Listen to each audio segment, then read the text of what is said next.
అభివృద్ధి చేస్తారో, ప్రజాస్వామ్యం బతకాలంటే ఎవరైతే సీఎంగా ఉంటారో ఆయనే ఆ పరిపాలనే బాగుంటుంది.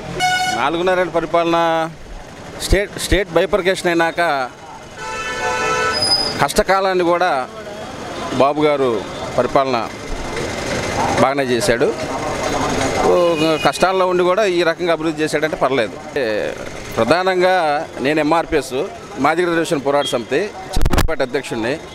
దీని అందరికంటే కూడా మాకు ప్రధానంగా 25 సంవత్సరాల వర్గీకరణ లక్ష్యం, ఏబిసిడి వర్గీకరణ, దాని గురించి మా లక్ష్యం. అయితే ఒకనాడు చంద్రబాబు నాయుడు గారు ఇదే వర్గీకరణ చేశాడు. వర్గీకరణ చేసినప్పుడు మేము మాదిగలంతా వన్ సైడ్ చేసి దాదాపు 80% ఓట్ బ్యాంకు చంద్రబాబు నాయుడు గారు తెలుగుదేశం పార్టీ గెలిపించాం. కానీ స్టేట్ బైఫర్కేషన్ అవడం వల్ల, కొన్ని సమీకరణల వల్ల మాకు మాటిచ్చిన చంద్రబాబు నాయుడు గారేమో మా సమస్యను మూలకు పెట్టిండు. జగన్మోహన్ రెడ్డి గారు కనీసం మాదిగలను నా దగ్గర రానిమాకండి అనే ఒక వాదన మాత్రం వినిపిస్తున్నాడు. కొత్తగా వచ్చిన జనసేన పార్టీ మా మాదిగల సమస్య అంటే ఎట్లా అంటే, కాపులను బీసీలో చేర్చే అంశమేమో 9th షెడ్యూల్లో చేర్చాలంటున్నాడు పవన్ కళ్యాణ్ గారు. కాపులను బీసీలో చేర్చే అంశం అది ఎక్కడ చేర్చాలి? పార్లమెంట్లో చేర్చాలి. ఎస్సీ వర్గీకరణ, ఏబిసిడి వర్గీకరణ అంశం ఎక్కడ? పార్లమెంట్లో చేర్చాలి. అంటే ఎస్సీ వర్గీకరణ అంశమేమో సమస్య పరిష్కరిస్తామంటున్నాడు. కాపులను బీసీలో చేర్చే అంశం గురించి అంశం మాత్రం 9th షెడ్యూల్లో చేర్చాలంటున్నాడు పవన్ కళ్యాణ్ గారు. ఇప్పుడు సమస్య పరిష్కరించాలంటే చిలకలూరుపేట, నర్సరావుపేట తగాదా? ఇది కాదు కదా. అసెంబ్లీలో, పార్లమెంట్లో చర్చ జరగాలి.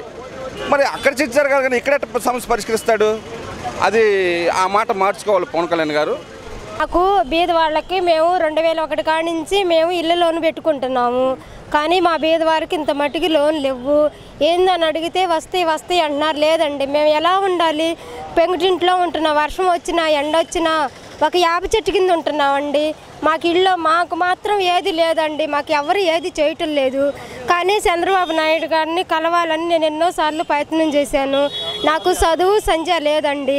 కానీ మా లాంటి వాళ్ళు బీదోళ్ళు చాలామంది ఉన్నారు. వాళ్ళకి ఇల్లు లోను ఇవ్వాలి మరీ కోరుకుంటున్నామండి. కానీ ఒకటి మళ్ళీ ఆధార్ కార్డులు కూడా లేని వాళ్ళు చాలామంది ఉన్నారు. వాళ్ళకి అందటం లేదు.